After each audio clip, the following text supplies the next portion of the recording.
Okay, उसके बाद हम ये चीज देख रहे थे कि जो अकाउंटिंग ट्रीटमेंट है वो डिप्लोमेटिक है। इंडिविजुअल स्टेटमेंट्स में ट्रीटमेंट कुछ और होनी है सेम चीज की, और उसी सेम ट्रांजैक्शन की कंसोलिडेशन के अंदर ट्रीटमेंट कुछ और होनी है। पहले हमने ये देखा था कि कंसोलिडेटेड फाइनेंशियल स्टेटमेंट्स इन्वेस्टर फकत उस सूरत में बनाएगा जब कम से कम उसके पास एक सब्सिडरी का कंट्रोल हो, यानी वो खुद पेरेंट हो। अगर उसके पास एक भी कंपनी का कंट्रोल नहीं है, यानी एक भी उसके पास सब्सिडरी नहीं है, लेकिन एसोसिएट्स बहुत है, भरा पड़ा है एसोसिएट्स है, 10 एसोसिएट्स हो, 15 एसोसिएट्स हो, लेकिन एक भी कंपनी का सिग्निफिकेंट कंट्रोल नहीं है, तो उसके ऊपर बिल्कुल भी लाजिम नहीं है कि वो कंसोलिडेटेड फाइनेंशियल स्टेटमेंट्स बनाए। अच्छा, फिर हमने देखा था कि अगर हमने किसी दूसरी कंपनी के शेयर्स खरीदे हैं, खा वो शेयर्स 10% से कम हो, 10% से ज्यादा हो, या फिर वो शेयर्स कंट्रोल में आते हो या इन्फ्लुएंस में आते हो। मिसाल हमने देखा था कि हमारे पास सिर्फ उसके शेयर्स हैं लेस देन 10%, तो उसको इंडिविजुअल में भी हम फाइनेंशियल एसेट दिखाएंगे एज पर IFRS 9, और कंसोलिडेटेड फाइनेंशियल स्टेटमेंट्स के अंदर भी उसको हम एज अ फाइनेंशियल एसेट दिखाएंगे एज पर IFRS 9। अगर हमारे पास 20% से ज्यादा लेकिन 50% से कम शेयर्स आते हैं, तो हम उसको इंडिविजुअल में तो अभी भी फाइनेंशियल एसेट ही दिखाएंगे, जबकि कंसोलिडेटेड के अंदर हम एसोसिएट करके दिखाएंगे।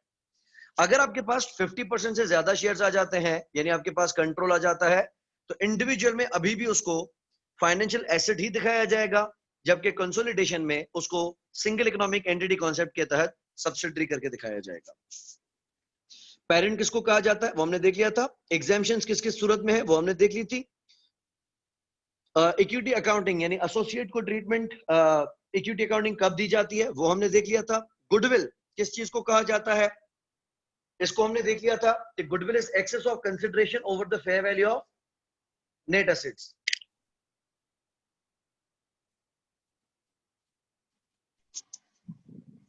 फिर हमने बात की थी कि गुडविल किसका एसेट है, जिसमें से आप लोगों में से कुछ का ख्याल ये था कि गुडविल पेरेंट का एसेट है, कुछ का ख्याल था कि गुडविल सब्सिडरी का एसेट है, लेकिन हमने ये डिस्कस किया था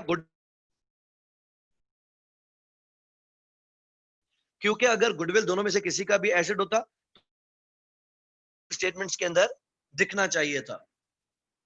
लेकिन दरहकीकत होता यह है कि गुडविल ना तो हमारे पास पेरेंट के अकाउंट में दिखाई जाती है, ना ही सब्सिडरी के अकाउंट्स में दिखाई जाती है। गुडविल फकत तब दिखाई जाती है जब हम कंसोलिडेटेड फाइनेंशियल स्टेटमेंट्स बनाते हैं। नेक्स्ट हम आए थे कि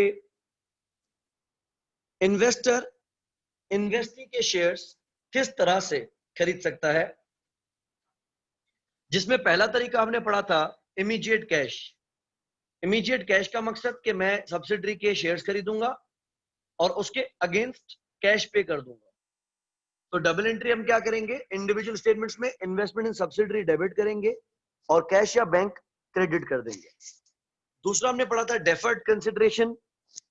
कैश कंसिडरेशन मतलब आज के आज पैसे दे दूंगा, डेफर्ड कंसिडरेशन मतलब शेयर्स में आपसे आज लेता हूं, लेकिन उसकी पेमेंट मैं आपको बाद में करूंगा, साल के बाद, 1.5 साल के बाद या 2 साल के बाद।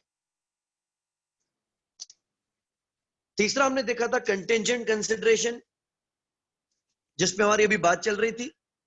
कंटिंजेंट कंसिडरेशन का मकसद कि कंपलसरी नहीं है कि मैं आपको अमाउंट दूंगा, और अगर अमाउंट दूंगा भी तो कितना दूंगा वो अनसर्टेन है, वो वेरिएबल है। इस केस में इन्वेस्टर जब शेयर्स खरीदते हैं तो कुछ कंडीशंस आयद की जाती हैं। उस कंडीशन के मीट होने पर कंसिडरेशन की वैल्यू डिटरमिन हो सकती है, या फिर कंसिडरेशन देनी है या नहीं देनी है यह भी डिटरमिन हो सकता है। रिकॉर्ड इसको कैसे किया जाएगा उस पर हमारी बात चल रही थी कि हम डेट ऑफ एक्विजिशन पे ऐसी अरेंजमेंट की फेयर वैल्यूएशन करवाएंगे। उसकी जो भी फेयर वैल्यूएशन होगी उसको हम डेबिट कर देंगे इन्वेस्टमेंट इन सब्सिडरी में, और क्रेडिट कर देंगे कंटिंजेंट लायबिलिटी या कंटिंजेंट कंसिडरेशन। मैंने आपको एक चीज वाजे की थी कि एक 2008 से पहले ये गेम कुछ यूं होता था कि अगर वो कंडीशंस के मीट होने के चांसेस प्रोबेबल होते थे, यानी हमें लगता था कि प्रोबेबल है कि वो कंडीशन सेटिस्फाई हो जाएंगी, तो हम उसको लायबिलिटी और इन्वेस्टमेंट रिकॉर्ड करते थे। लेकिन अगर हमें रिमोट या पॉसिबल चांसेस होते थे उस कंडीशन के सेटिस्फाई होने के, तो हम उसको इन्वेस्टमेंट और लायबिलिटी नहीं दिखाते थे, सिर्फ और सिर्फ डिस्क्लोज मार देते थे। लेकिन 2008 के बाद ये रिक्वायरमेंट आईएएस 37 के हाथ से निकल गई है। आईएफआरएस 3 ये कहता है कि अगर आपने कोई भी कंडीशनल कंसिडरेशन का प्रॉमिस किया है, तो कंडीशन के सेटिस्फाई होने के कितने चांसेस हैं, रिगार्डलेस ऑफ दैट आप उसको as an investment as a liability record जरूर करें। नेक्स्ट हम आते हैं शेयर फॉर शेयर एक्सचेंज की तरफ। What is share for share exchange? इसके तहत हम ये डील करते हैं कि हम सब्सिडरी के शेयर्स खरीदेंगे और उसके बदले में हम पेरेंट के शेयर्स दे देंगे। तो that is share for share exchange.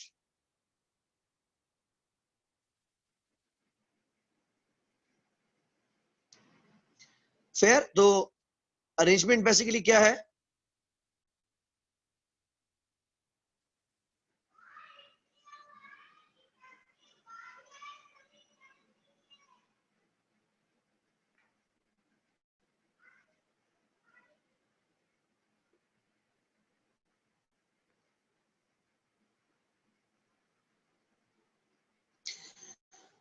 Parent shares के पेरेंट कंपनी के शेयर्स दिए जाएंगे एज अ कंसिडरेशन।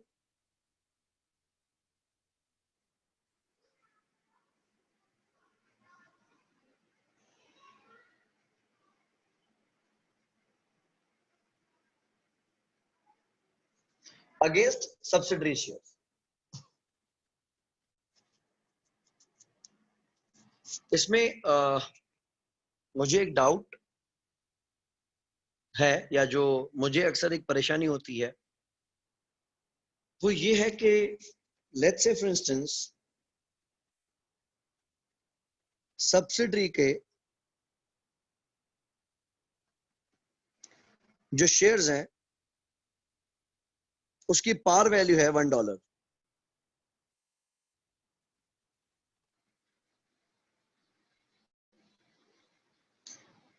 और सब्सिडरी के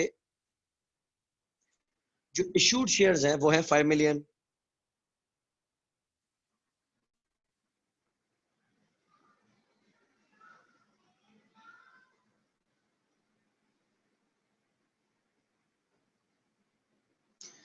अगर हमें ये बताया जाता है कि पेरेंट अक्वायर्ड 75% ऑफ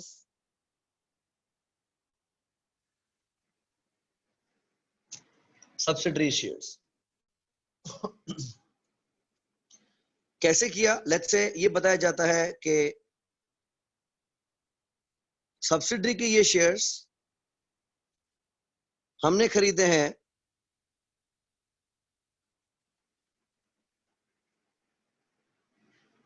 एक तो कैश देकर,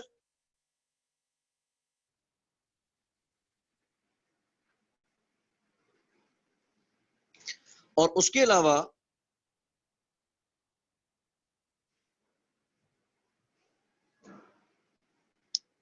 $145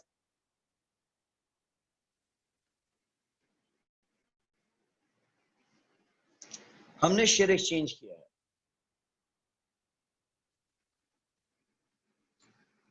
अगर हमें यह बताया जाता है कि सब्सिडरी की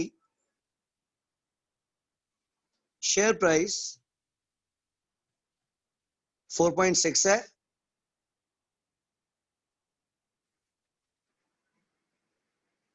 और पेरेंट की शेयर प्राइस 6.2 थी,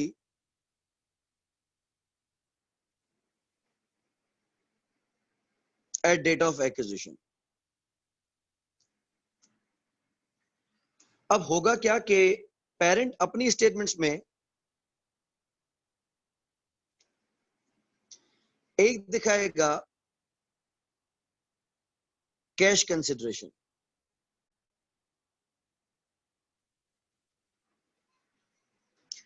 वैल्यू स्टेब्लिश करने में मेरी मदद करें।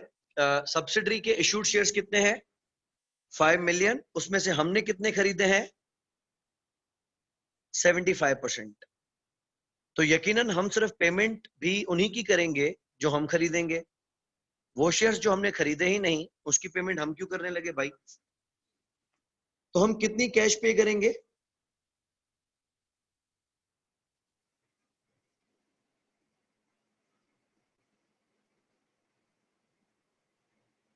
फाइव मिलियन शेयर्स में से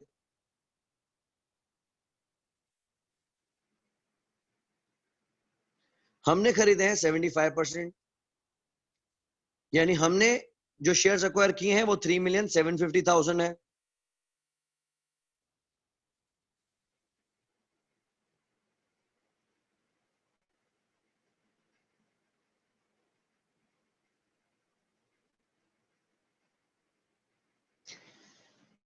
पैसे कितने दिए होंगे?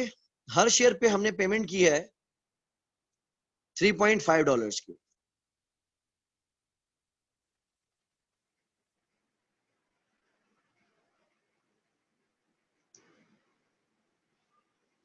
ये अमाउंट बनता है 18,750,000।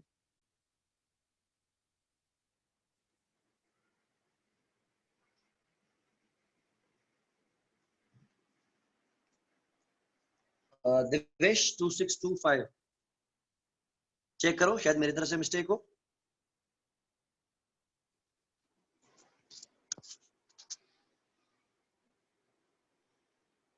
Okay, sorry. It is 3.5. It is 3.5, correct. It is 13,125,000. Fair.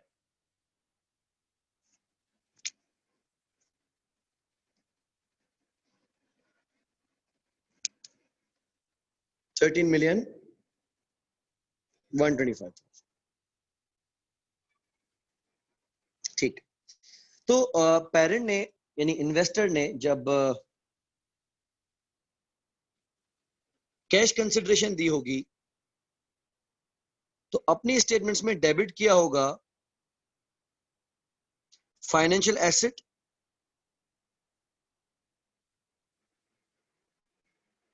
that is investment in subsidiary,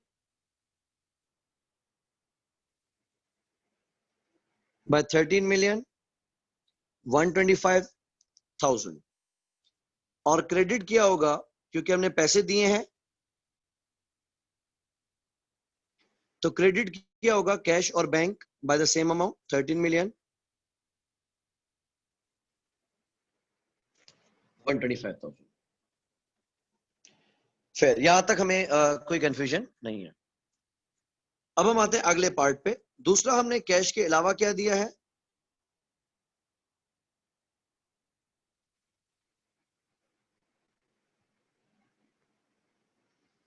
हमने किया है शेयर एक्सचेंज। पहले हम देखते हैं कि हमने खुद के शेयर्स कितने दिए होंगे।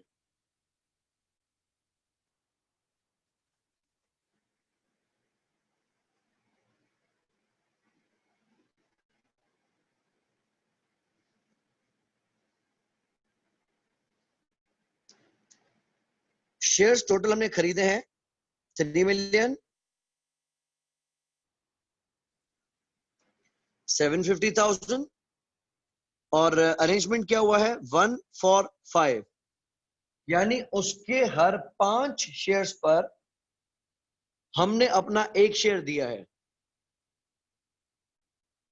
1 for 5, तो हमारे कितने शेयर्स हो गए?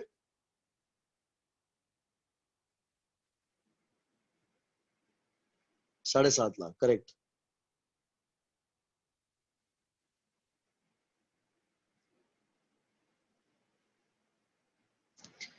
अच्छा, अब अगला सवाल यह है कि इसको किस वैल्यू पे रिकॉर्ड करेंगे। हमारे सामने दो वैल्यूज हैं।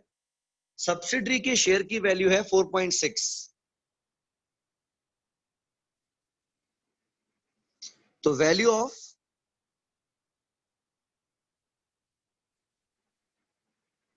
शेयर्स अक्वायर्ड हमने खरीदे हैं 3.75 मिलियन और उसके हर शेयर की वैल्यू है 4.6।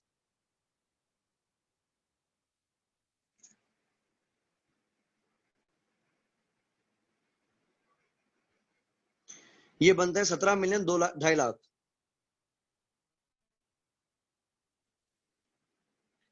ये है fair value of shares acquired. दूसरा हम देखें फेयर वैल्यू ऑफ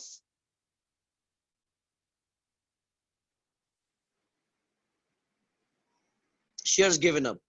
हमने अपने कितने शेयर्स दिए हैं? 7.5 लाख शेयर्स और हमारे एक शेयर की वैल्यू है 6.2।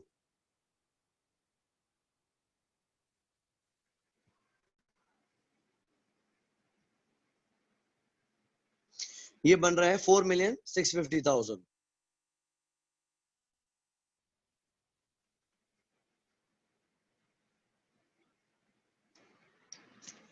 Your turn.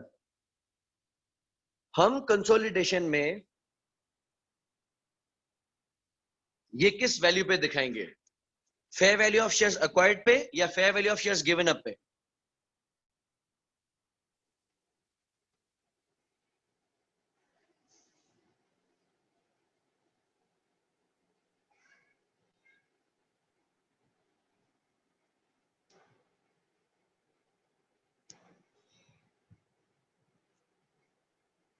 हम इसको किस वैल्यू पे दिखाएंगे?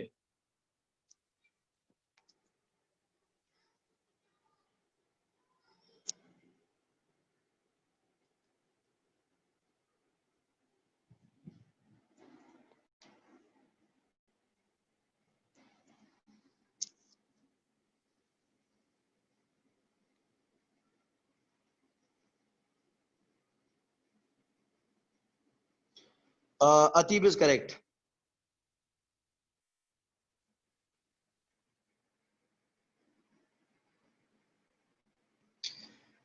इसको दिखाया जाता है at fair value of shares given up पे, क्योंकि हमने 17,250,000 के शेयर्स खरीदे तो है, लेकिन भाई सिर्फ शेयर्स के अगेंस्ट थोड़ी खरीदे हैं, मैंने ऊपर 13,125,000 की कैश भी तो दी है। तो as per IFRS 3 share for share exchange consideration will be recorded at the fair value of shares given up. तो हम डेबिट करेंगे फाइनेंशियल एसेट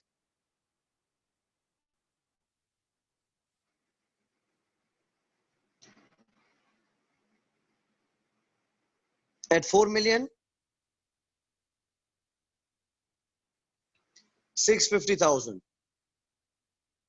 क्रेडिट करेंगे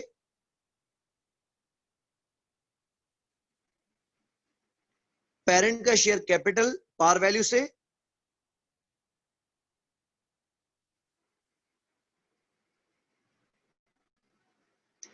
और क्रेडिट करेंगे शेयर प्रीमियम, क्योंकि हमने अपने शेयर्स दिए हैं और जब हमने अपने शेयर्स दिए तो हम उसको क्रेडिट करेंगे अपनी इक्विटी में as share capital and share premium.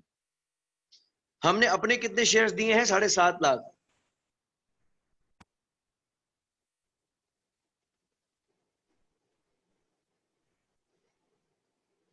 और हमारे एक शेयर की अगर पार वैल्यू $1 है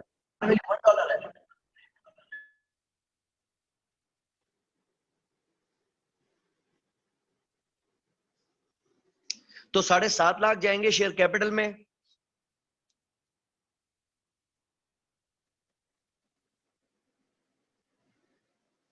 और हमारे शेयर की मार्केट वैल्यू कितनी है? 6.2। 6.2 में से 1 अगर पार है तो 5.2 का प्रीमियम है। 7.5 लाख शेयर्स के बने 3.9 मिलियन।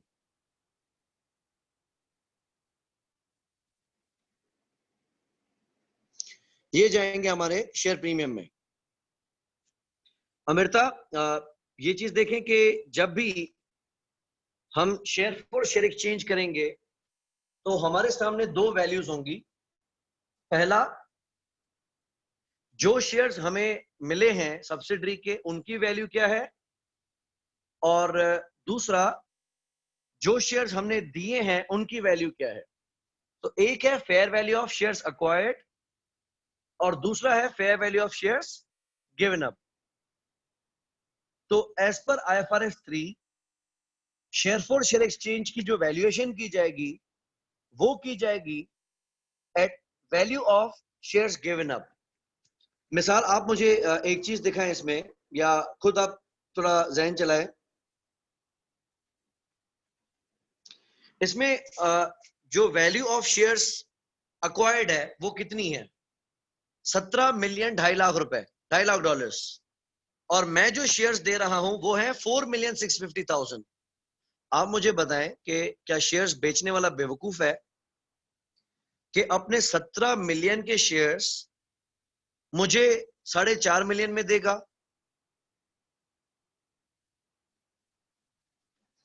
जो शेयर्स मुझे मिल रहे हैं वो 17 मिलियन के हैं, 17.25 मिलियन के हैं, और उसके एवज जो मैं शेयर्स दे रहा हूं वो 4.25 मिलियन के, चलो रफ 5 मिलियन के हैं। क्या शेयर्स बेचने वाला बेवकूफ है जो मुझे इस वैल्यू में देगा? Obviously not. तो मैं ये कह रहा हूं कि भाई मैंने खाली शेयर्स थोड़ी दिए हैं, मैंने ऊपर देखो कैश भी तो दी है। तो मैंने टोटल इन्वेस्टमेंट कितनी की है?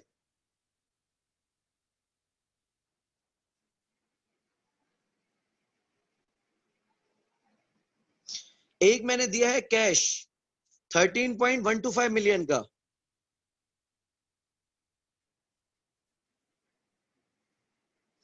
और ऊपर से मैंने दिए शेयर्स 4.65 मिलियन के। तो टोटल वैल्यू कितनी हो गई?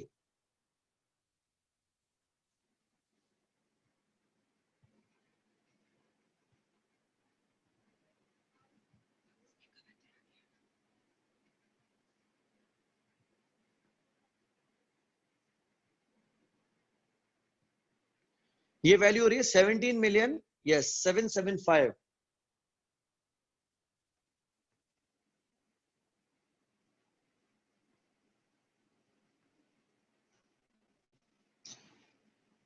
अब आपने मुझे जो चीज दी वो तो यही है।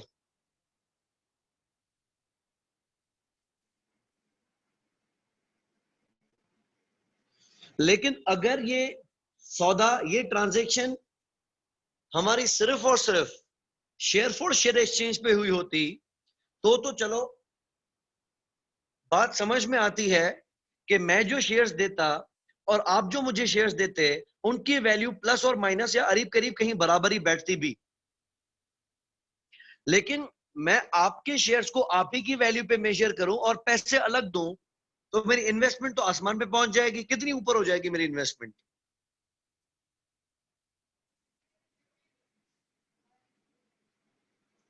ठीक है, कॉन्सेप्ट क्लियर है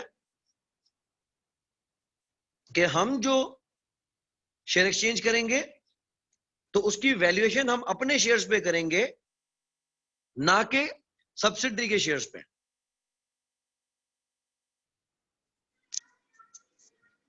चलो ये बात समझ में आ गई कि हमने इन्वेस्टमेंट डेबिट की इतने से। ईमान थोड़ा क्लियर करिएगा कि क्या एग्जैक्ट पॉइंट आपको समझ में नहीं आ रहा। अगर पूरा रिपीट कहें तो मैं पूरा रिपीट करूं।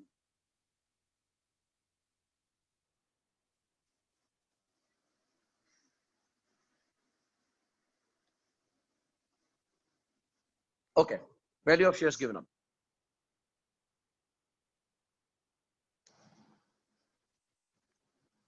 ईमान आप मेरी एग्जाम्पल को थोड़ा फॉलो करिएगा और थोड़ा क्विक रिस्पॉन्ड करिएगा। लेट्स अज्यूम आपके पास एक कार है और मेरे पास भी एक कार है। मैं आपसे कार बाय करता हूं जिसकी वैल्यू 20 लाख रुपए है। बदले में मैं आपको अपनी कार देता हूं और 13 लाख रुपए कैश भी देता हूं।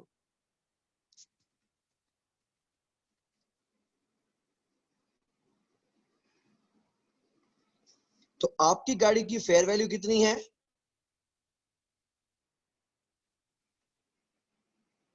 20 लाख रुपए।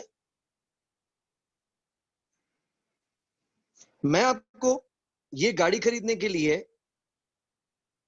अपनी कार दे देता हूं और कैश देता हूं। कैश में आपको देता हूं 13 लाख रुपए, और लेट्स अज्यूम मेरी गाड़ी की जो वैल्यू है वो 7,40,000 रुपए।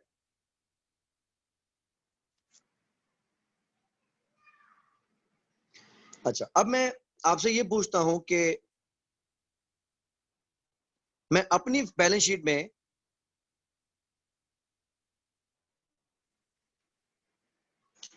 वो न्यू गाड़ी में कितने पे रिकॉर्ड करूं?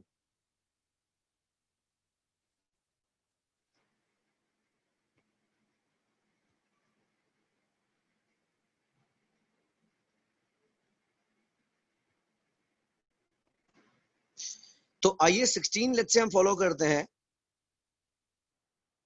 वो कहता है कि कॉस्ट पे रिकॉर्ड करो। मैं कहता हूं मैंने तो दो कंसिडरेशंस दी हैं। एक तो मैंने ईमान को दिया है कैश, और कैश मैंने दिया है 13 लाख रुपए का। दूसरा मैंने किया कार एक्सचेंज, और ईमान की कार की वैल्यू है 20 लाख रुपए। तो नई गाड़ी मुझे पड़ी 33 लाख रुपए की। सेटिस्फाइड?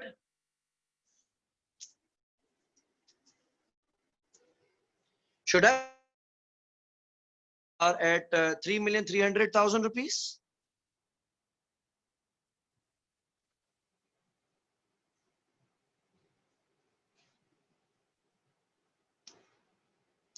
Correct, no. हम किस पे रिकॉर्ड करेंगे?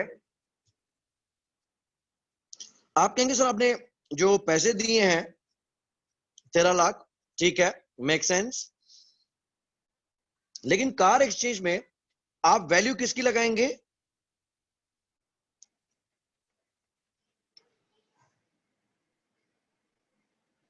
मेरी कार जो मैंने दी है, और मेरी गाड़ी की वैल्यू कितनी है? 7,40,000। अब वैल्यू कितनी बन गई? 2,40,000।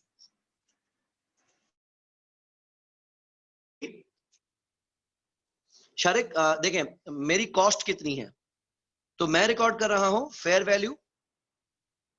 अच्छा, वैसे अगर आप टिपिकल आईए 16 की बात करते हो, टिपिकल आईए 16 की बात करते हो, तो इन दैट केस हम उसको रिकॉर्ड करेंगे एट फेयर वैल्यू। लेकिन लेट्स से मैं आपके आईए 16 के एरिया को क्लियर करने के लिए मैं ये लिख देता हूं कि that transaction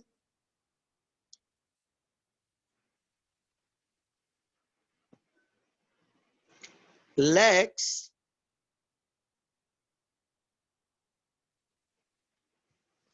commercial substance. Otherwise Shariq आप बिल्कुल ठीक कह रहे हैं कि ये गाड़ी जो रिकॉर्ड होनी चाहिए वो 2 मिलियन पे रिकॉर्ड होनी चाहिए। लेकिन अगर ट्रांजैक्शन में कमर्शियल सब्सटेंस नहीं है, या fair value of neither the asset given up nor the value of asset received can be measured reliably, तो इन दैट केस हम उसको फेयर वैल्यू या कॉस्ट ऑफ या net book value of asset given up पे record करते हैं। Okay ईमान, अब आप देखो थोड़ा यहाँ पे क्लियर हो जाएंगे कि मैंने आपसे जो गाड़ी खरीदी है उसके अगेंस्ट मैंने आपको दो कंसिडरेशंस दी हैं। मैंने पैसे दिए हैं अलग है, और कार दी है अलग दी है। वैसे ही केस कुछ यहाँ पे चल रहा है। मैंने आपसे जो शेयर्स खरीदे हैं वो 17 मिलियन और 2.5 लाख के हैं। एग्रीड, बिल्कुल बात दुरुस्त है। लेकिन वो 17.25 मिलियन के जो मैंने आपसे शेयर्स खरीदे हैं उसके अगेंस्ट मैंने आपको दो कंसिडरेशंस दी हैं। एक मैंने आपको कैश कंसिडरेशन दी है, और दूसरा मैंने आपको अपने शेयर्स दिए हैं। अब अगर मैं कैश भी रिकॉर्ड करूं और आप ही के शेयर्स की फेयर वैल्यू रिकॉर्ड करूं, तो बेसिकली ये ट्रांजैक्शन ओवर वैल्यू हो जाएगी। इसीलिए IFRS 3 ने इस चीज को वाजे किया हुआ है कि जब भी share for share exchange transaction होगी,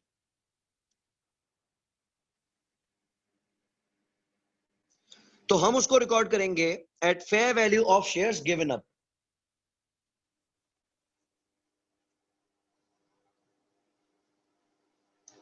yes, it is Sharik 17.77 million 775 yes। तो हमने क्या किया, कैश हमने दिया कितना 13,125,000 और शेयर्स जो हमने दिए उसकी वैल्यू है 4,065,4.65। तो ऑन दैट बेसिस इन दोनों की वैल्यू बन रही है 17.775 मिलियन।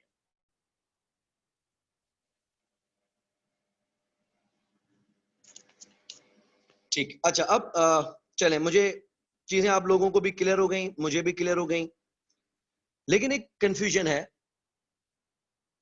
कि अगर शेयर एक्सचेंज होता है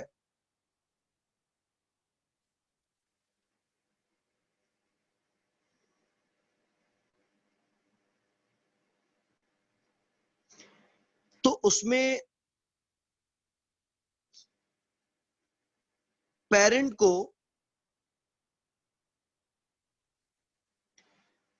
सब्सिडरी के शेयर्स मिल जाते हैं, ऐसा ही होता है?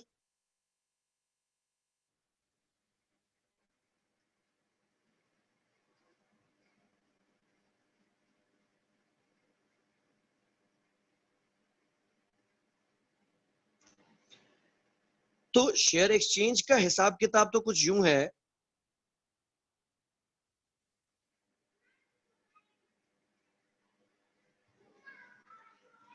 फिर क्या ये मैं गलत समझ रहा हूं कि सब्सिडरी के पास पेरेंट के शेयर्स आ जाएंगे?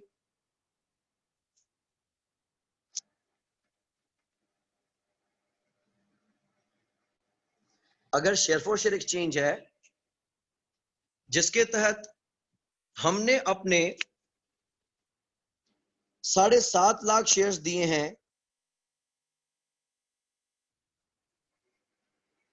और सब्सिडरी के हमने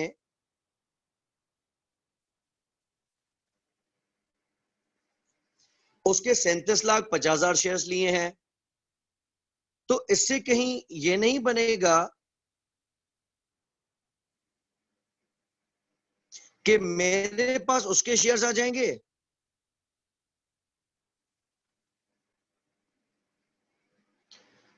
और उसके पास मेरे शेयर्स आ जाएंगे?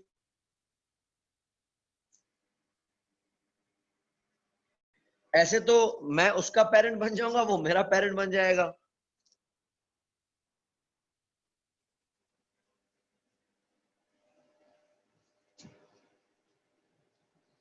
तो फिर कंसोलिडेशन कौन करेगा और उसको सब्सिडरी कैसे कह रहे हो फिर?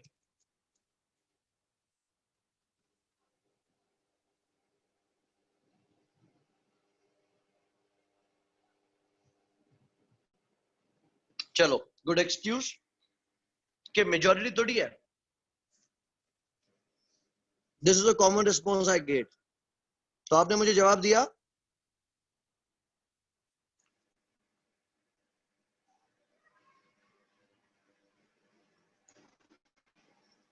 It's not majority. तो मैं सामने से आर्ग्यू ये करता हूं कि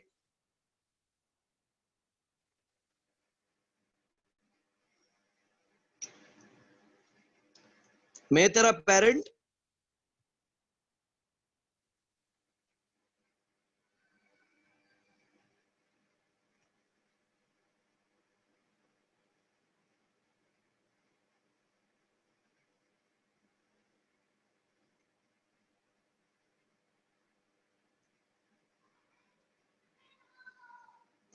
और उसका एसोसिएट।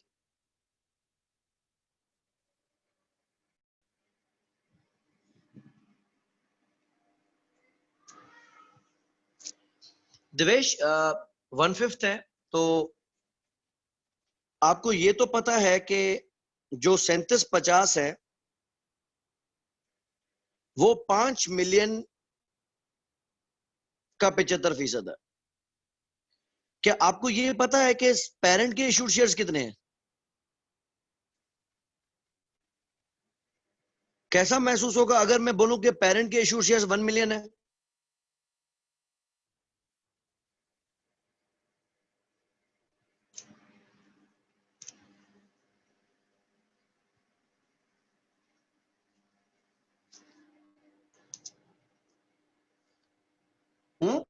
करेक्ट है ना? अच्छा, मुझे ये तो पता है कि सब्सिडरी के 50 लाख में से मैंने 3750 पकड़े हैं, लेकिन मैंने जो 7.5 लाख दिए हैं, क्या पता मेरे पास कुल मिला के हो ही 10 लाख शेयर्स, तो उसके पास भी मेरे 75% चले गए। लेकिन चलो ठीक हो गया, मैं ईमान की बात मान ही लेता हूं। मैं ये कहता हूं कि ठीक हो गया, ओके, नहीं है भाई ऐसा कुछ ही, मैं पागल थोड़ी हूं कि अपना कंट्रोल उसको थमा दूंगा, नहीं दे रहा कंट्रोल, तो 30% होंगे, क्या पता।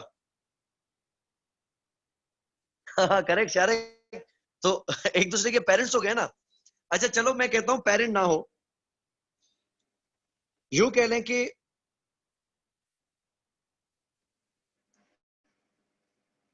वो मेरी सब्सिडरी,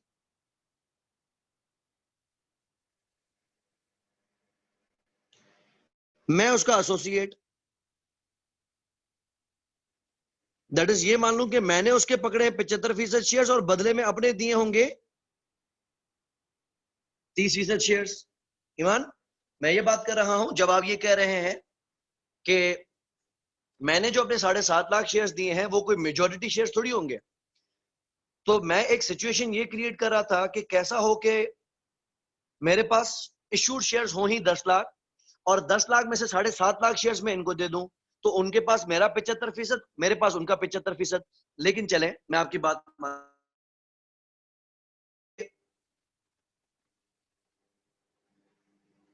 मेरे टोटल इश्यू,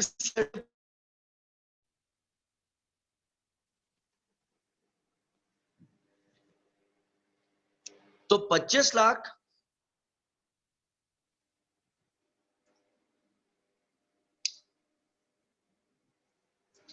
तो 25 लाख का 30% बनते हैं 7.5 लाख। अतीब जरूरी नहीं है, हाँ, कि एग्जैक्टली ऐसा हो कि जितने परसेंटेज शेयर्स मैं उनसे लूं उतने ही परसेंटेज, क्योंकि देखो भाई, मैं पैसे भी तो दे रहा हूं, मैं खाली शेयर्स की तो बात नहीं कर रहा। और मेरा काम एक्सपेंशन है, मैं एक्सपेंड करना चाह रहा हूं, मेरे पास पैसे इतने हैं कि मैं बाकी सब्सिडरीज को अपने साथ टेक ओवर करना चाह रहा हूं, मर्ज करना चाह रहा हूं। अब अगर मैं अपना ही कंट्रोल उनके हाथ में दे दूंगा, तो फिर ग्रो कहां से होगा? तो ये बात तो तय हो गई। तो मैं ये कह रहा हूं कि मैं उसके 75% शेयर्स के बदले में अपने 30% शेयर्स दे देता हूं। अच्छा चले, आप इस बात पे एग्री कर गए, मैं कहता हूं अभी भी एग्री ना करो, आप ये कह लें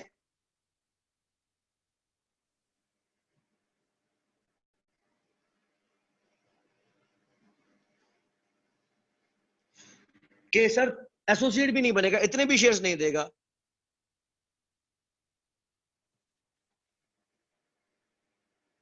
मैं आपकी फिर इस बात पे भी मान जाता हूं, अगर उससे भी कम शेयर्स दिए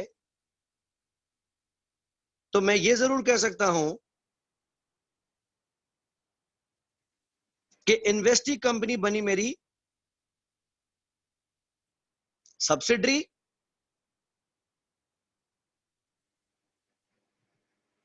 और मैं बना उसका फाइनेंशियल एसेट। इतने पे तो मान जाओ, 5% शेयर्स तो होंगे।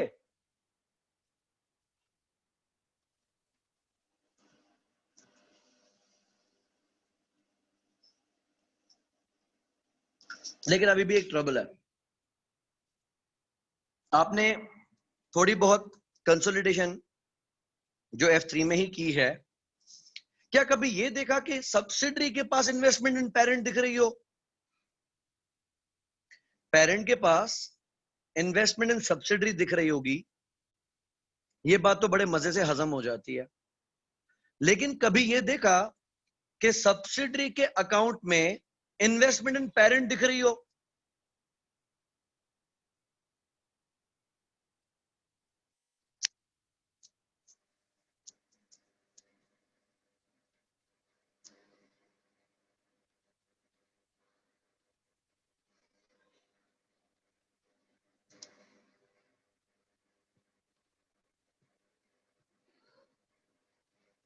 काम कर लिया हमने अपना, मैंने अपना काम कर लिया, आपको कंफ्यूज कर दिया मैंने। और ये बात आपने बिल्कुल ईमानदारी से एग्री कर ली कि ऐसा हमने कभी भी नहीं देखा कि सब्सिडरी के अकाउंट में इन्वेस्टमेंट इन पेरेंट दिख रही हो। हाँ, इतना जरूर देखा है कि पेरेंट के स्टेटमेंट्स में इन्वेस्टमेंट इन सब्सिडरी दिख रही होती है, लेकिन सब्सिडरी के अकाउंट में इन्वेस्टमेंट इन पेरेंट।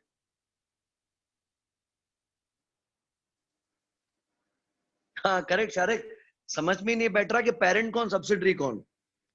अच्छा चलो, मैं इस शेयर एक्सचेंज वाले पॉइंट को हाईलाइट करके कह रहा हूं कि ये कंफ्यूजन है, ठीक है। मैं एक और चीज पे आता हूं।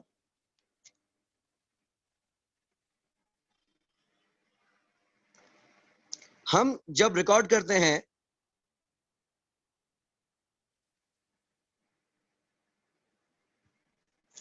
डेफर्ड कंसिडरेशन कॉन्ट्रा इन्वेस्टमेंट, ऐसा नहीं होता।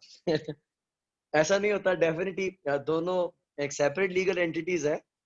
तो अगर पेरेंट के पास सब्सिडरी के शेयर्स हैं तो पेरेंट अपनी इंडिविजुअल स्टेटमेंट्स में दिखाएगा कि I have got investment in subsidiary. और अगर सब्सिडरी के पास पेरेंट के शेयर्स आ गए बाय एनी मींस, तो सब्सिडरी को दिखाना पड़ेगा कि इन्वेस्टमेंट इन पी कंपनी मेरे पास इतना है। So definitely it can not be Contra. हाँ, जब हम कंसोलिडेट करते हैं तो इन्वेस्टमेंट इन सब्सिडरी वैसे ही हम उड़ा देते हैं, वो गुडविल की शक्ल अख्तियार कर जाती है। अच्छा, दूसरी कंफ्यूजन है कि डेफर्ड कंसिडरेशन जब हम देते हैं, दैट मींस पेरेंट प्रॉमिस करता है कि मैं आपको ये पैसे बाद में दूंगा, और पेरेंट अपने पास रिकॉर्ड करता है क्या चीज, एक लायबिलिटी।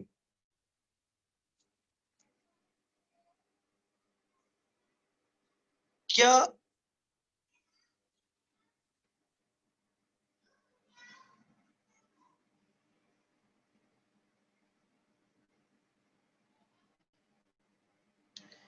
सब्सिडरी उसका रिसीवेबल रिकॉर्ड करती है?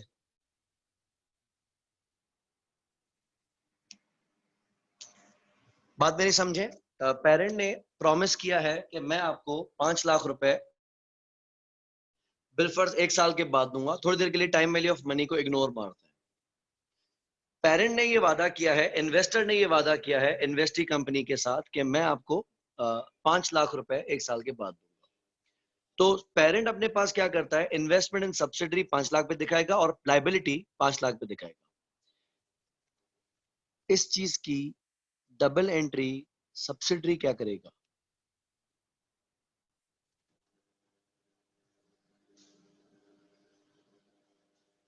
क्या सब्सिडरी इस 5 लाख रुपए को अपनी बैलेंस शीट में रिसीवेबल दिखाता है?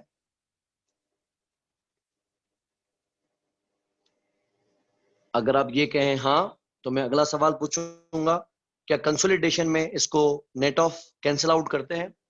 क्योंकि आपको पता है कि कंसोलिडेशन में पेरेंट और सब्सिडरी की जो एसेट्स और लायबिलिटीज होती हैं, उन दोनों को आपस में कैंसिल आउट कर दिया जाता है।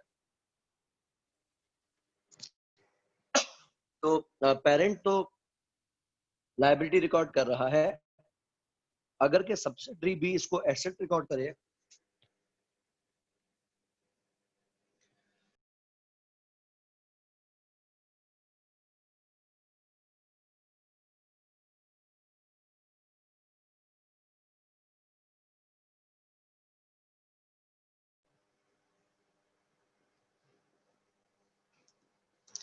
हाँ अतीब, मैं ये पूछ रहा हूँ कि, या मैं ऊपर 1 मिनट चल रहा हूँ, ध्यान दे। ये हम आ गए डेफर्ड कंसिडरेशन।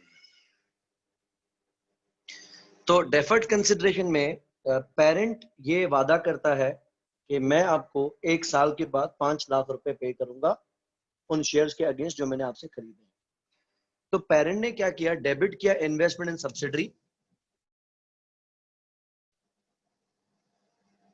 5 लाख से, और क्रेडिट किया लायबिलिटी को 5 लाख से। लेकिन पेरेंट ने ये 5 लाख रुपए देने किसको है?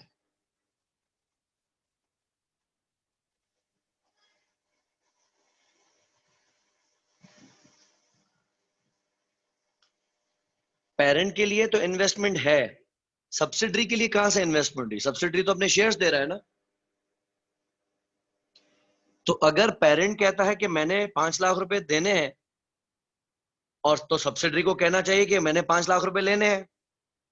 अगर सब पेरेंट उसको लायबिलिटी मानता है तो सब्सिडरी को उसको एसेट मानना चाहिए।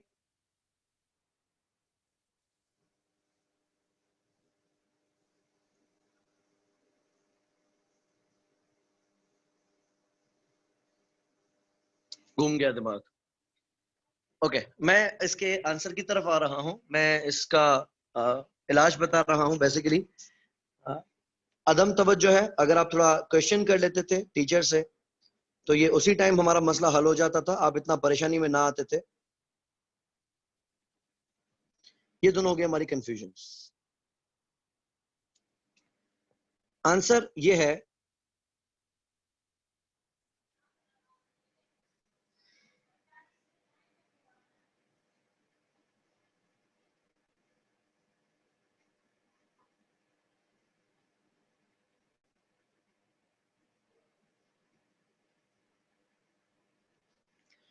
कि पेरेंट जो सब्सिडरी को टेक ओवर करने के लिए शेयर्स बाय करता है, वो किससे बाय करता है?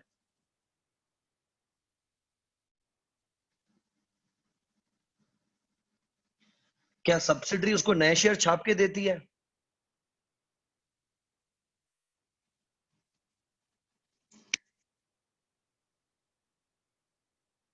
पेरेंट अगर सब्सिडरी का कंट्रोल पकड़ना चाहे तो उसके लिए ऑर्डिनरी शेयर्स किससे खरीदेगा parent? Yes, correct, stock market से। Atib, that is correct, stock market से। मैं इसको सादा जबान में कह दूं,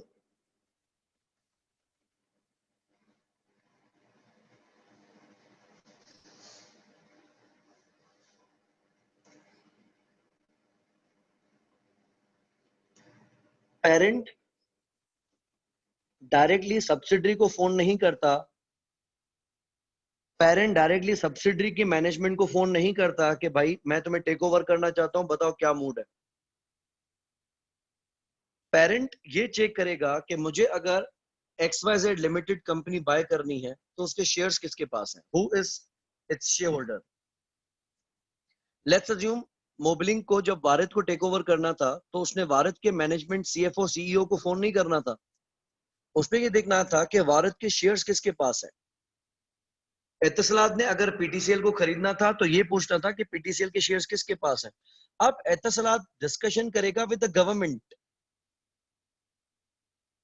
शंघाई इलेक्ट्रिक है चाइना की कंपनी, पावर जनरेशन, वो के इलेक्ट्रिक को टेक ओवर करना चाह रही है। तो वो क्या के इलेक्ट्रिक के चीफ एग्जीक्यूटिव ऑफिसर से बात करेगी आके कि भाई तुम्हारे शेयर्स चाहिए? वो बोलेगे भाई मैं खुद मुलाजिम हूं, मुझसे कहां से शेयर्स लोगे? बेसिकली ये जितने भी हमारी डील तय होती है वो होती है शेयर होल्डर से।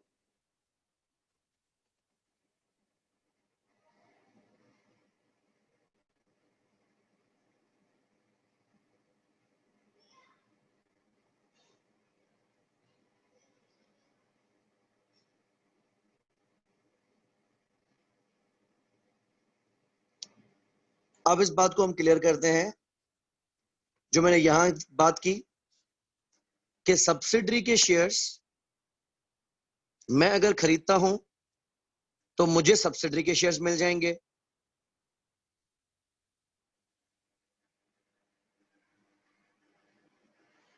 लेकिन मेरे शेयर सब्सिडरी के पास नहीं जाएंगे।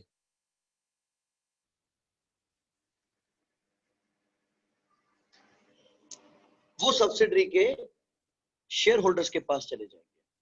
लिहाजा मैं सब्सिडरी के शेयर्स खरीदने के लिए जो पैसे दूंगा वो भी शेयर होल्डर्स को दूंगा, जो कंटिंजेंट कंसिडरेशन दूंगा वो भी शेयर होल्डर्स को दूंगा, जो डेफर्ड कंसिडरेशन दूंगा वो भी शेयर होल्डर्स को दूंगा, और जो मैं शेयर्स दूंगा वो भी शेयर होल्डर्स को दूंगा।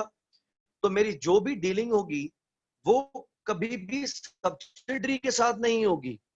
मेरी लायबिलिटी सब्सिडी नहीं है, मैं जो शेयर्स दूंगा वो सब्सिडरी की इन्वेस्टमेंट नहीं बनेंगे, वो उसके फॉर्मर शेयर होल्डर्स या जो एक्स शेयर होल्डर्स थे उसकी इन्वेस्टमेंट बन जाएगी। Yes, is that clear? किसी को अभी भी कोई कंफ्यूजन हो तो मुझसे पूछ सकते हैं। इसका जवाब सिर्फ ये है कि ये ट्रांजैक्शन की किससे जा रही है।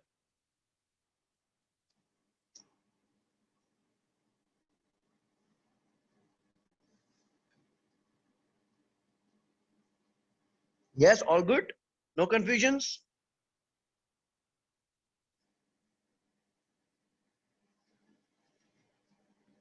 Great, okay. अब हमने कंसिडरेशन के टाइप्स क्या पढ़े?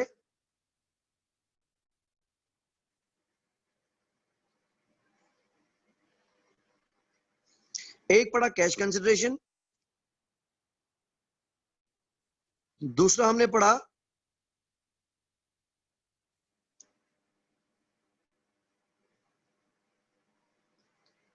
डेफर्ड कंसिडरेशन,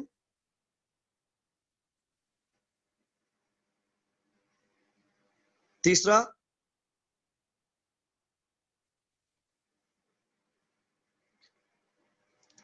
कंटिंजेंट कंसिडरेशन,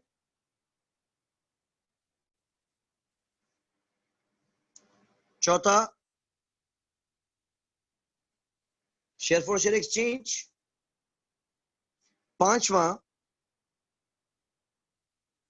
जिसको अभी हम डिस्कस करने जा रहे हैं वो होती है debt consideration. Iman, it is management of parent with the shareholders of ex shareholders of subsidiary। हमारे शेयर होल्डर्स नहीं करेंगे क्योंकि आपकी जो मैनेजमेंट के जितने भी डिसीजंस हैं, कोई टेक ओवर करना है या कोई मर्जर करना है, कोई इन्वेस्टमेंट करनी है, तो your share holders can never decide this. हाँ, उनसे आप मीटिंग्स के अंदर वोटिंग करा ले, वो अलग बात है, लेकिन इसकी जो भी एग्जीक्यूशन होगी वो हमारी मैनेजमेंट करेगी। क्योंकि अगर हमारे शेयर होल्डर्स उस सब्सिडरी के शेयर्स खरीदते थे तो हमारी बैलेंस शीट में कुछ भी नहीं आना चाहिए था। ऐसे तो हमारे शेयर होल्डर्स के पास पता नहीं कितनी प्रॉपर्टीज हैं, हमारे शेयर होल्डर्स के पास पता नहीं कितनी गाड़ियां हैं, कितने फिक्सचर्स हैं, फर्नीचर्स हैं, इक्विपमेंट्स हैं, किसी और कंपनी के शेयर्स हैं। वो सब हमारी बैलेंस शीट में तो नहीं आते क्योंकि वो तो उनकी अपने अपनी प्रॉपर्टीज हैं, वो तो उनके अपने एसेट्स हैं। लेकिन हमारी कंपनी में जितने भी एसेट्स होंगे अल्टीमेटली अख्तियार शेयर होल्डर्स का है, लेकिन शो हम करेंगे। तो अगर हमारे शेयर होल्डर्स डायरेक्टली उनके शेयर होल्डर से मिलके ये डील करते थे तो हम बीच में इन्वॉल्व ही नहीं होते थे, पेरेंट का इसमें कोई काम ही नहीं होता था।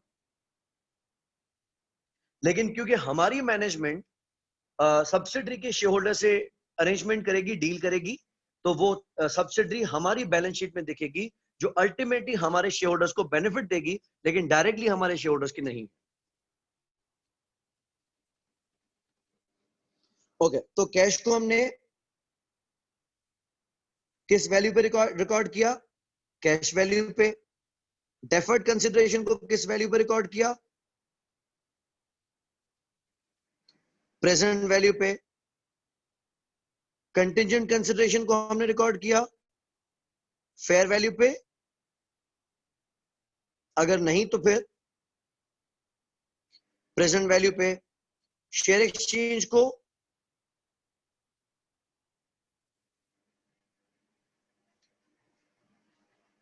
Fair value of shares given up पे।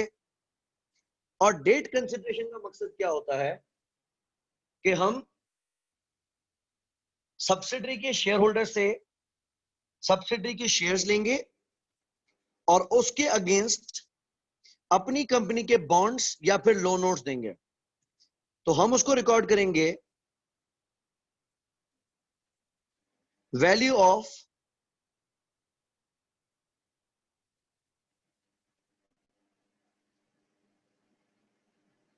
बॉन्ड्स या फिर लोन नोट्स। तो इसमें क्या होता है कि हम उसके शेयर होल्डर्स को ये कहते हैं कि आप हमें शेयर्स दें, उसके बदले में हमारी कंपनी के बॉन्ड्स ले लें या लोन नोट्स ले लें,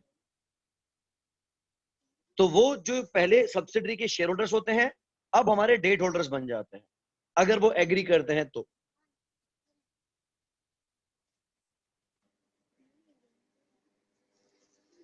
ठीक है, clear about all these considerations?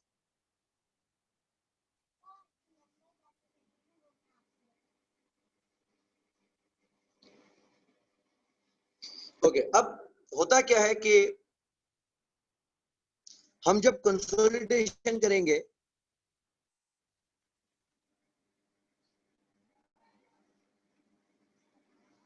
उसमें जब स्टेटमेंट ऑफ फाइनेंशियल पोजीशन के अंदर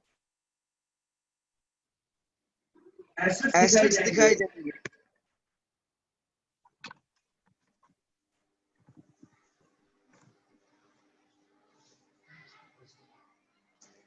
वो दिखाए जाएंगे एट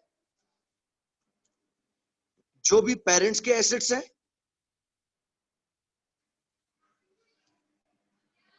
प्लस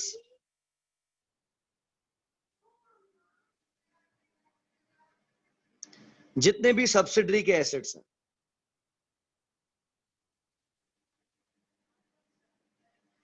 इसमें एक चीज जो लाजिम है, आईएफआरएस 3 कहता है कि सब्सिडरी के एसेट्स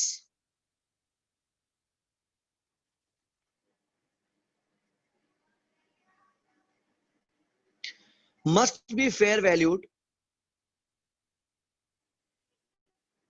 एट एक्विजिशन, कि जिस दिन सब्सिडरी को अक्वायर किया जाएगा सब्सिडरी के एसेट्स को उस दिन पे रीवैल्यू करना कंपलसरी है, चाहे सब्सिडरी अपनी इंडिविजुअल स्टेटमेंट्स में रीवैल्यूएशन या फेयर वैल्यू मॉडल फॉलो करता हो या ना करता हो, लेकिन कंसोलिडेशन के लिए ये लाजिम होगा कि सब्सिडरी के डेट ऑफ एक्विजिशन पे उसके एसेट्स को रीवैल्यू किया जाए। मैं ये शर्त उसकी इंडिविजुअल स्टेटमेंट्स पे लाजिम नहीं कर रहा। मैंने कहा कि कंसोलिडेशन ना डिप्लोमेसी है, इंडिविजुअल में वैल्यू कुछ और आएगी और कंसोलिडेशन में वैल्यू कुछ और आएगी। इसी तरीके से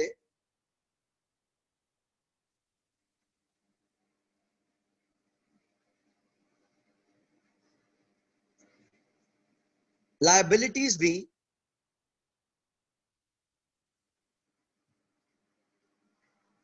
पेरेंट की और सब्सिडरी की लायबिलिटीज को प्लस कर दिया जाएगा। अगेन सेम रूल अप्लाई होगा कि उसकी लायबिलिटीज भी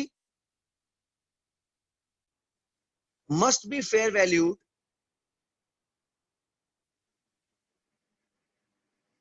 एट एक्विजिशन।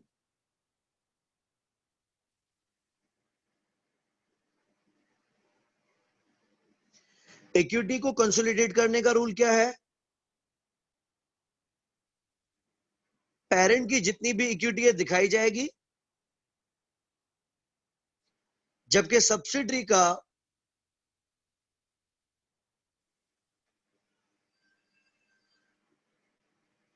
सिर्फ और सिर्फ पोस्ट एक्विजिशन शेयर दिखाया जाएगा।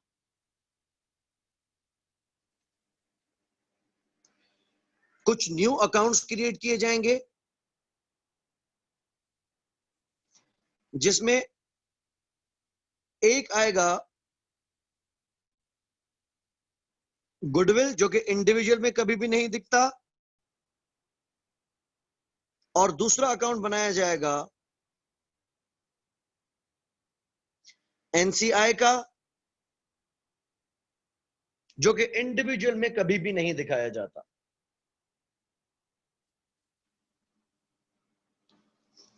उसके अलावा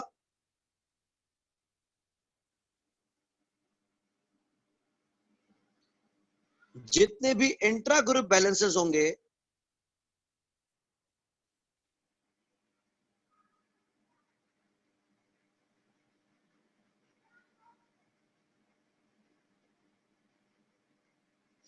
वो कैंसिल आउट कर दिए जाएंगे।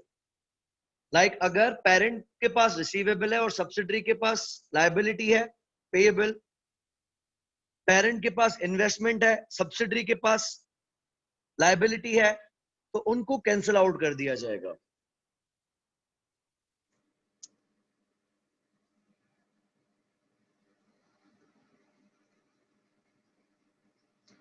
ये है हमारे कंसोलिडेशन के कुछ बेसिक प्रिंसिपल्स। तो ये बात हम नोट कर लेते हैं।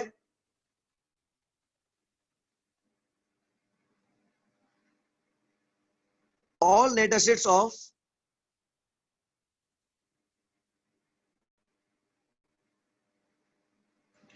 subsidiary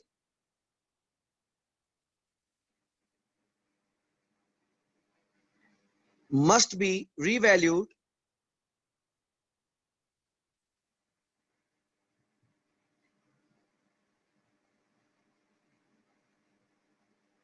at date of acquisition, that is only for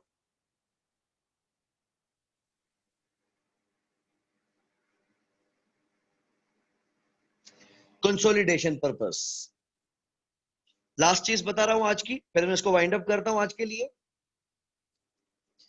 traditionally जब भी हम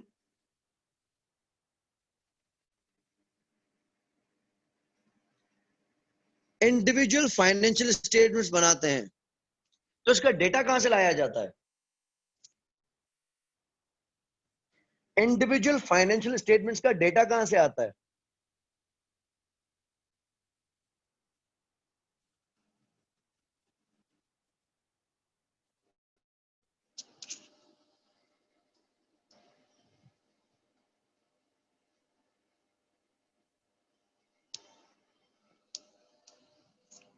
There is a complete accounting cycle. You do remember? Day books हैं,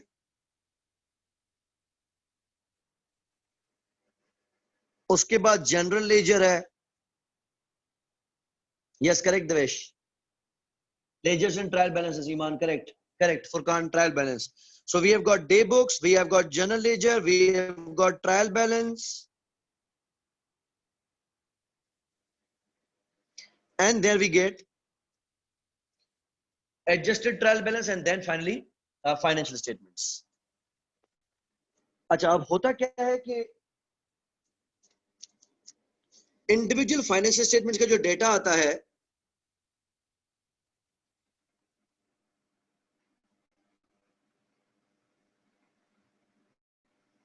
that is basically carried forward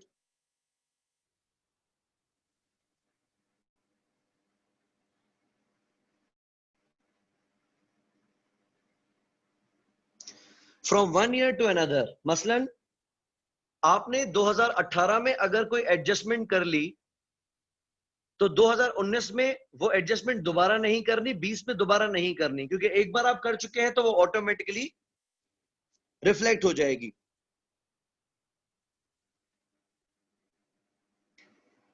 लेकिन जब हम कंसोलिडेटेड फाइनेंशियल स्टेटमेंट्स बनाते हैं तो उसका डेटा कहां से आता है?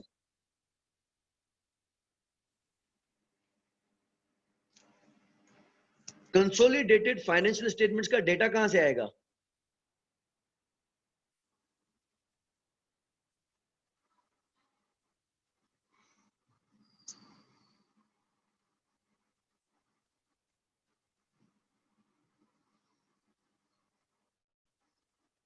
Yes perfect, individual financial statement से।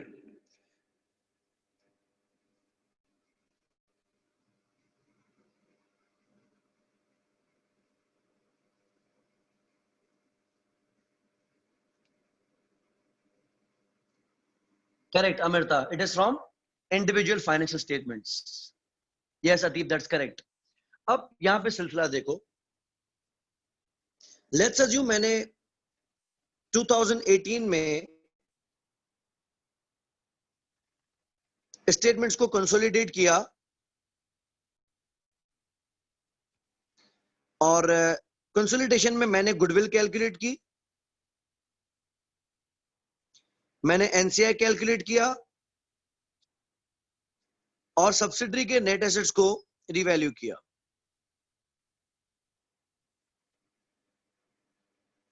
ये मैंने सब एडजस्ट किया 2018 में। अब जब मैं 2019 की कंसोलिडेशन करूंगा, वो कहां से करूंगा? 2018 की कंसोलिडेशन से। 2019 की जो कंसोलिडेशन की जाएगी उसका डेटा फिर कहां से आएगा? फिर से इंडिविजुअल फाइनेंशियल स्टेटमेंट से। तो जो एडजस्टमेंट्स मैंने कंसोलिडेशन में की, वो इंडिविजुअल के अंदर तो एडजस्टमेंट नहीं है, तो मुझे ये चीजें फिर से ठीक करनी पड़ेंगी। गुडविल मैंने पिछली बार निकाली थी, लेकिन इस साल जब मैं पेरेंट और सब्सिडरी के स्टेटमेंट्स उठा रहा हूं, तो दोनों में कहीं भी गुडविल नहीं है। मैं दोनों को पकड़ के पूछता हूं कहां की? अभी तो दी थी मैंने, पिछले साल दी थी, गुडविल कहां की? वो बोलते पता नहीं, हमने तो कहीं घुमा दी। बेसिकली गुडविल ना तो पेरेंट ने संभाल के रखनी है, ना ही सब्सिडरी ने संभाल के रखनी है, वो तो आपके कंसोलिडेटेड फाइनेंशियल स्टेटमेंट्स में थी। अब आप जो डेटा ले रहे हैं वो पिछले साल की कंसोलिडेटेड फाइनेंशियल स्टेटमेंट से नहीं ले रहे, आप दोबारा उनकी इंडिविजुअल फाइनेंशियल स्टेटमेंट उठा रहे हैं। तो वो चीज जो आपने लास्ट ईयर कंसोलिडेशन में ठीक की थी, वो इस बार आपको दोबारा करनी पड़ेगी, अगले साल आपको फिर से करनी पड़ेगी। तो ये चीजें मैं कॉमनली एग्जांपल दे रहा हूं, ये हर साल आपको रिपीट करनी है। ऐसा नहीं है कि अगर हमें सब्सिडरी को अक्वायर किए हुए 4 साल गुजर चुके हैं और हमें चौथे साल की कंसोलिडेटेड फाइनेंशियल पोजीशन बनानी है, तो हम गुडविल को कैलकुलेट ना करें, एनसीआई कैलकुलेट ना करें, क्योंकि वो तो 3 साल पहले भी हो चुकी होगी। लेकिन since we are not collecting data from previous financial statements, we are collecting data from the individual financial statements.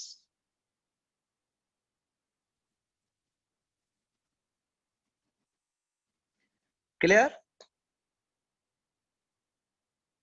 कोई कंफ्यूजन हो तो अभी भी डिस्कस कर सकते हैं, अदरवाइज जो कंसोलिडेशन के बेसिक प्रिंसिपल्स हैं, बेसिक डिस्कशंस हैं, मैं उसको यहाँ पे एंड इसकी प्रॉपर जो कैलकुलेशंस और सॉल्यूशंस आएंगे, वर्किंग्स होंगी, वो हम कल की क्लास से स्टार्ट करेंगे। Let me know if there is any confusion.